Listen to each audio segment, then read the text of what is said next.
কিন্নি, কোথায় গেলে? একটু পানি দাও দেখি। গলাটা শুকিয়ে কাঠ হয়ে গিয়েছে আমার, যা গরম পড়েছে।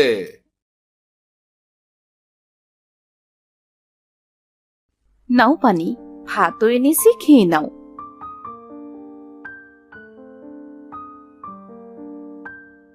এ কি গিন্নি, সকালে তো পান্তা ভাত আর কাঁচামরিচ দিয়ে ভাত খেলাম, এখনো পান্তা ভাত আর কাঁচামরিচ? এটা যে কপালে জুটেছে সেটাই অনেক। পাশের বাড়ির ভাবির কাপড় পরিষ্কার করে দিয়েছিলাম, আর সেই জন্য এই পান্তা ভাত আর কটা কাঁচা মরিচ দিয়েছে, তাই তো খেতে পারছো। আর না হলে যে আজ না খেয়েই থাকতে হতো। কি করব গিন্নি, কাজ তো কম করছি না, তবুও যে কেন কষ্ট পিছু ছাড়ছে না বুঝতে পারছি না। মনে হচ্ছে এক্ষুনি বৃষ্টি নামবে, তাড়াতাড়ি জ্বালানিগুলো তুলে নি। মা, আমি তোমায় সাহায্য করি জ্বালানি তুলতে। তাড়াতাড়ি কর মা, অনেক কষ্ট করে জঙ্গল থেকে জ্বালানি কুড়িয়ে এনেছি। এগুলো ভিজে গেলে যে আজ আর রান্না করতে হবে না। মা, দুদিন ধরে পেট ভরে কিচ্ছু খাইনি, খুব খিদে পেয়েছে মা। আজ একটু বেশি করে ভাত রান্না করো না, পেট ভরে খাবো। এত কষ্ট করেও সংসার চালাতে পারছি না, মেয়েটার মুখে দুবেলা ভাত তুলে দিতে পারছি না। হে বিধাতা, তুমি একটা ব্যবস্থা করে দাও, একটা ব্যবস্থা করে দাও। মন খারাপ করো না বাবা, দেখবে একদিন আমাদের সব অভাব চলে যাবে। তোরা তাড়াতাড়ি ঘরে যা, দেখ বৃষ্টি শুরু হয়ে গিয়েছে। গিন্নি, দেখো কেমন ঝড় হচ্ছে, এমন ঝড় হলে তো আমাদের ঘর ভেঙে যাবে। এমন অলক্ষণে কথা বলো না, বিধাতাকে স্মরণ করো, তিনি একটা ঠিক ব্যবস্থা করে দেবেন। রমেশ, রূপা, সোনালী যখন গল্প করছিল, তখন তাদের বাড়িতে অনেকগুলো হাঁস এসে ডাকতে শুরু করে। বাবা মা, দেখো না, কত সুন্দর সুন্দর হাঁস এসেছে আমাদের বাড়িতে। বলি বাবা, আমরা যদি হাঁস চাষ করি তাহলে কেমন হয় বলো? হাঁস যখন বড় হয়ে ডিম দেবে, তখন আমাদের আর না খেয়ে থাকতে হবে না।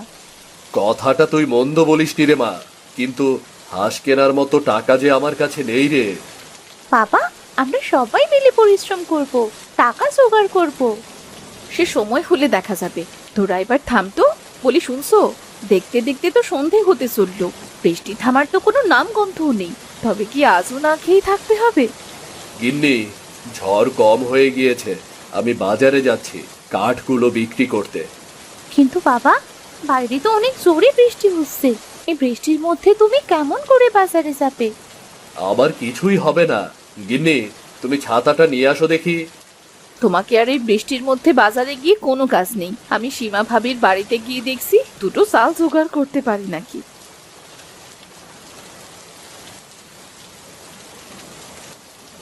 এই বলে রূপা একটা ছাতা নিয়ে সীমাদের বাড়িতে যায়, আর সীমাকে সব খুলে বলে। বলি আপনার জন্য কি আমি চাল নিয়ে বসে আছি নাকি? প্রতিদিন কিছু না কিছুর জন্য তো আসতেই থাকেন। আসলে ভাবি, বৃষ্টির জন্য আপনার ভাই কাঠ বিক্রি করতে যেতে পারেনি। কিন্তু আপনি তো ঠিক চাল নিতে চলে এসেছেন। বলি আমি কোনো চাল দিতে পারবো না। সকালে রান্না করা কিছু ভাত আর তরকারি আছে, গরুকে দেবার জন্য রেখেছিলাম, আপনি বরং সেটাই নিয়ে যান। ঠিক আছে ভাবি, আপনি বরং সেটাই দিন।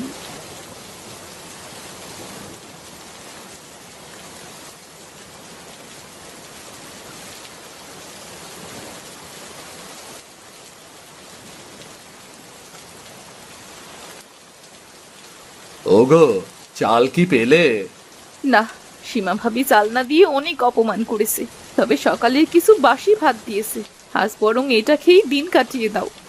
আমার জন্য তোমাদের কত কথাই না শুনতে হয়। না, এবার থেকে আমাকে আরো পরিশ্রম করতে হবে।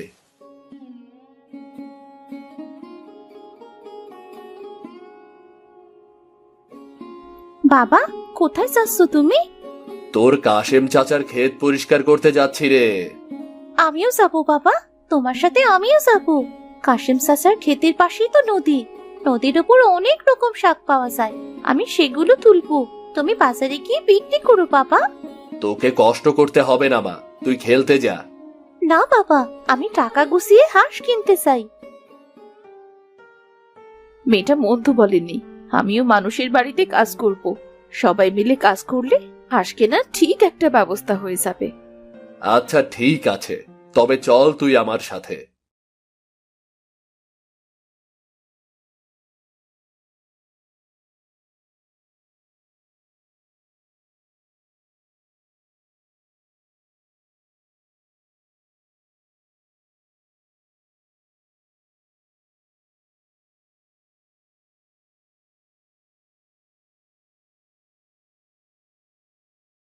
মালতী মাসি, আমার কাজ শেষ গো।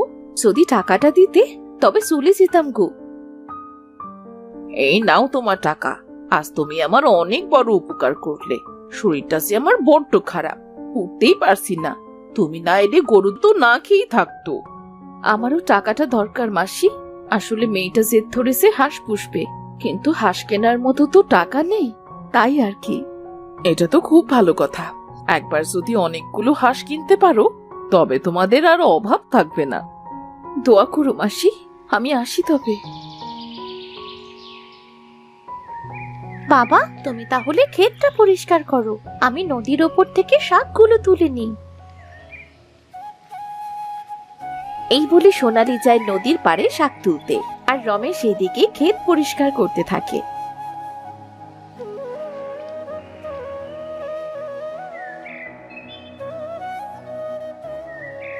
বাবা, আমার শাক তোলা হয়ে গিয়েছে। ঠিক আছে, আমারও ক্ষেত পরিষ্কার করা শেষ। তোর কাশেম চাচার কাছ থেকে টাকাটা নিয়ে আসি। টাকা আনতে যেতে হবে না, এই নাও তোমার টাকা ভাই। ঠিক আছে ভাই, দরকার পড়লে আবার ডাক দিয়েন। আমি আজ আসি তবে।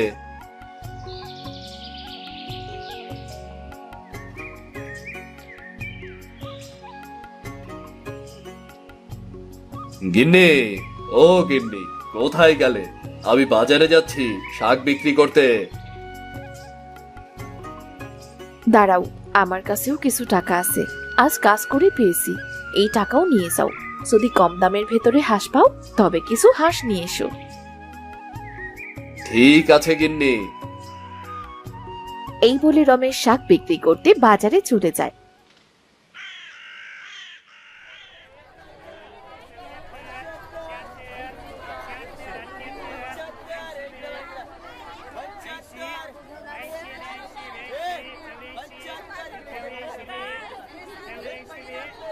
কিছুক্ষণের ভেতরেই রমেশের সব শাক বিক্রি হয়ে যায়। বিধাতার অশেষ রহমতে সব শাক বিক্রি হয়ে গেল। ওই তো একটা লোক হাঁসের বাচ্চা বিক্রি করছে। আমার কাছে যা টাকা আছে সেটা দিয়ে তো আর বড় হাঁস কেনা যাবে না। আমি বরং হাঁসের বাচ্চা কিনে নিয়ে যাই। বলছি দাদা, এই হাঁসের বাচ্চাগুলোর দাম কেমন? আজ আমি কম দামে হাঁস বিক্রি করছি। আপনি এই 15টা হাঁসের বাচ্চা 800 টাকা দিয়ে নিতে পারবেন। দাদা, আমার কাছে তো 800 টাকা হবে না, সব মিলিয়ে 710 টাকা আছে। আপনি বরং আমাকে দুটো কমিয়ে দিন, কেমন? এতে আমার লস হয়ে যাবে। আচ্ছা ঠিক আছে, তবে আপনি 13টা বাচ্চাই নিন, কেমন? এই নিন দাদা আপনার টাকা, আমি আসি তবে।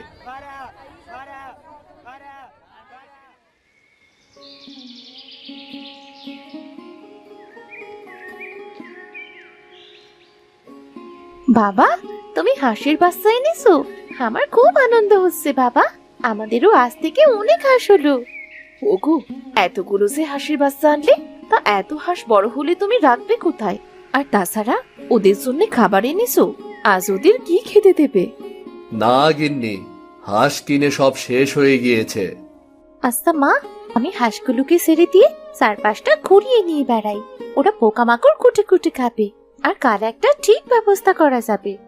তবে তুই দেখ, কিছু খাওয়াতে পারিস নাকি? লতা ভাবির কাপড় পরিষ্কার করে দেওয়ায় সে কিছু চাল দিয়েছে, আমি বরং সেটাই রান্না করি। এই বলে রূপা রান্না করতে চলে যায়, আর সোনালি হাঁসের বাচ্চাগুলোকে ছেড়ে দেয় পোকামাকড় খাওয়ানোর জন্য। হাঁসের বাচ্চা কিছু না খাওয়ায় সোনালি ঘরে চলে যায়। এই ফাঁকে হাঁসের বাচ্চাগুলো হাঁটতে হাঁটতে একসময় সোনালিদের বাড়ির পাশের পুকুরে চলে আসে। মা, ও মা, হাঁসের বাচ্চাগুলোকে যে কোথাও দেখছি না, ওরা গেল কোথায় সব? ওদের কোথায় রেখে গিয়েছিলি? কত আশা করে নিয়ে এসেছিলাম ওগুলোকে, সেই আশা বুঝি আর পূর্ণ হলো না। আসলে মা, হাঁসের বাচ্চাগুলো কিছুই খাচ্ছিল না, তাই ঘরে গিয়েছিলাম ওদের খাবার মতো কিছু আছে কিনা তাই খুঁজতে। এসে দেখি। আরে মেয়েটাকে বকাবকি না করে তাড়াতাড়ি হাঁসগুলো খোঁজো, না হলে যে শেয়াল কুকুরে ধরে খাবে। তারা সবাই মিলে হাঁসের বাচ্চাগুলো খুঁজতে শুরু করে। হঠাৎ সোনালি দেখে তাদের বাড়ির পুকুর পাড়ে তাদের হাঁসের বাচ্চাগুলো ঘাস খাচ্ছে। মা, বাবা, ওই তো আমাদের হাঁসগুলি পুকুর পাড়ে কি সুন্দর করে ঘাস খাচ্ছে। আরে তাই তো। মা, এখন থেকে আর হাঁসের চিন্তা করতে হবে না, এই পুকুর পাড়ের ঘাস খেয়ে ওরা বড় হবে।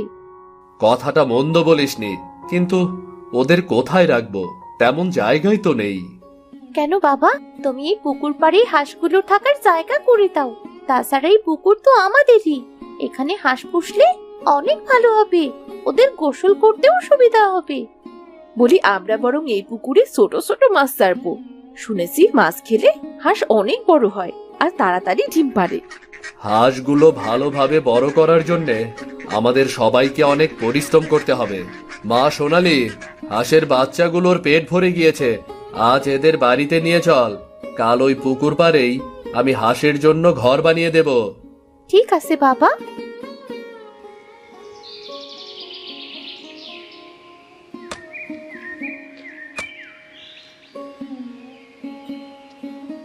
খুব সুন্দর হয়েছে ঘরটা, বাড়ির সামনে সব সময় দেখাও যাবে। পুকুর পাড়টাও খুব ঠান্ডা, হাঁসগুলোর কষ্ট হবে না। হ্যাঁ রে মা। আচ্ছা, আমি শাক তুলে বিক্রি করতে যাচ্ছি। গিন্নি, তুমি দেখো কারো বাড়ি কাজ পাও কিনা। কিছুদিন কষ্ট করে পুকুরে কিছু ছোট মাছ ছাড়বো, যাতে হাঁসের খাবার কষ্ট না হয়। বড় হলে কি আর শুধু ঘাসে হবে? আচ্ছা ঠিক আছে, তবে আমি যাচ্ছি। সোনালি মা, তুই তোর বাবার সাথেই যা। এই বলে রূপা কাজ খুঁজতে চলে যায়। রমেশ আর সোনালি শাক তুলে বিক্রি করে, পুকুরে মাছ ছাড়ে। পুকুরের ওপর থেকে ঘাস আর পুকুর থেকে মাছ খেয়ে তাদের হাঁস অনেক বড় হয়ে যায়। আরে রমেশ ভাই, তুমি দেখি পুকুর ভরে হাঁস পুষতে শুরু করেছো। সেদিন যে হাঁসের বাচ্চা কিনেছিলে, সেটা সেই হাঁস না? হ্যাঁ ভাই, আসলে হাঁস পুষবার মতো তেমন জায়গা আমার নেই, তাই তো পুকুর পাড়েই হাঁসের খামার দিয়েছি। ওদের খাবার কেনার মতো টাকা নেই, এই পুকুরেই হাঁসগুলো সবসময় থাকে। ঘাস আর মাছ খেয়ে বাঁচে ওরা। কি বলছো? ঘাস আর মাছ খেয়ে তোমার হাঁস এত বড় হয়ে গিয়েছে? হ্যাঁ ভাই, দেখবে এবার তোমার সব অভাব কেটে যাবে। তোমার হাঁস খুব তাড়াতাড়ি ডিম দেবে। আমি আসি তবে। রিতম সেখান থেকে চলে যায়। কেটে যায় আরো কিছুদিন। একদিন সকালে খামারের দরজা খুলতে গিয়ে সোনালি দেখে তাদের 2টা হাঁস মারা গিয়েছে আর বাকি হাঁসগুলো সব অসুস্থ। হাই হাই হাই, এই কি সর্বনাশ হলো! বাবা, মা, দেখো আমাদের সব শেষ হয়ে গেল। কি হয়েছে? অমন করে কাঁদছিস কেন? আমাদের 2টো হাঁস মারা গিয়েছে, বাকি একটা হাসপাতালে সবগুলো অসুস্থ, মনে হচ্ছে বাঁচবে না। কত কষ্ট করে না খেয়ে কত আশা নিয়ে হাঁসগুলো পুষেছিলাম, একটু সুখের মুখ দেখব বলে, আর বিধাতা বুঝি আমার কপালটাই ভেঙে দিল। বাবারে, তোদের দেখে অনেক হাঁস, তা আমায় একটা হাঁস দিবি? অনেকদিন হাঁসের মাংস খাইনি। আসলে বুড়িমা, আমাদের হাঁসগুলো যে অসুখ করেছে। ওই তো, ওই ভালো হাঁসটা আমায় দিবি? ওই একটি হাঁসই ভালো আছে, তুমি যেহেতু চাইছো, তবেও হাঁসটা তুমি নিয়ে যাও।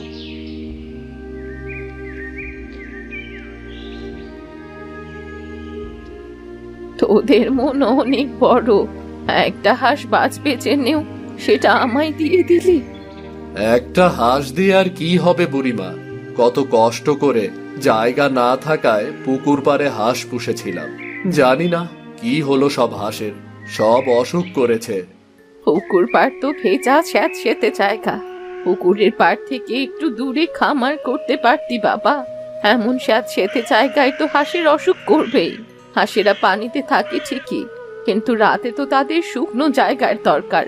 কি করব বুড়িমা, এই জায়গা ছাড়া আমার যে আর কোনো জায়গা নেই। এই হাঁসগুলো আমার শেষ সম্বল ছিল গো বুড়িমা, আমার শেষ সম্বল ছিল। কাঁদিস না বাবা, এই ওষুধ তোর সব হাঁসেদের খাইয়ে দে, দেখবি সব হাঁস ভালো হয়ে যাবে। আর 2 দিনের ভেতর হাঁস ডিমও দিতে শুরু করবে। তুমি সত্যি বলছো বুড়িমা? হ্যাঁ রে দিদি ভাই, এখন থেকে আর কোনোদিন তোদের হাঁসের অসুখ করবে না, ডিম দেয়াও বন্ধ করবে না। এটা আমাকে এই হাঁসটা দেবার উপহার। তবে একটা কথা, এই খামারে কুড়ো দিবি, তাহলে খামারের ভেতর আর পানি থাকবে না, আর হাঁসগুলো একটু আরামে থাকতে পারবে। বুড়িমা, তোমার কাছে যে আমরা ঋণী হয়ে গেলাম, তোমার এই উপহার আমরা কোনো দিনও ভুলবো না। এইসব কথা পরে হবে, আগে হাঁসগুলোকে ওষুধ খাইয়ে দে। বুড়ির কথা মতো সোনালী, রূপা আর রমেশ সব হাঁসগুলোকে ওষুধ খাইয়ে দেয়। বুড়ির দেয়া ওষুধ খাওয়ানোর সাথে সাথে হাঁসগুলো সুস্থ হয়ে ওঠে। রমেশ খুশি হয়ে যখন বুড়িকে এই কথা বলতে যায়, পেছন ফিরে দেখে বুড়ি সেখানে নেই। এ কি, বুড়িমা কোথায় গেল? বুড়িমা, বুড়িমা! বাবা, উনি মনে হয় চলে গিয়েছেন বাবা। তবে বুড়িমা আমাদের অনেক উপকার করলেন। ওই বুড়িমা মনে হয় জাদু জানেন। যাই হোক, আমাদের বাড়িতে কুড়ো আছে, আমি বরং কুড়ো এনে হাঁসের খামারে দিয়ে দিই।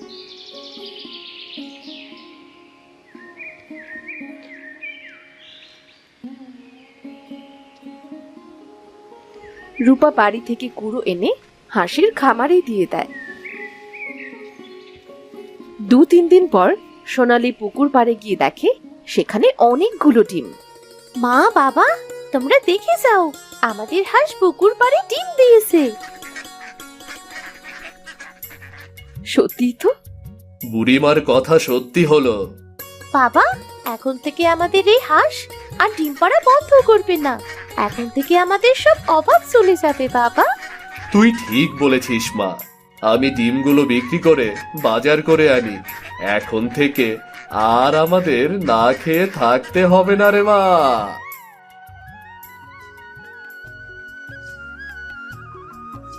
রমেশ খুশি মনে হাঁসের ডিম নিয়ে বাজারে চলে যায়।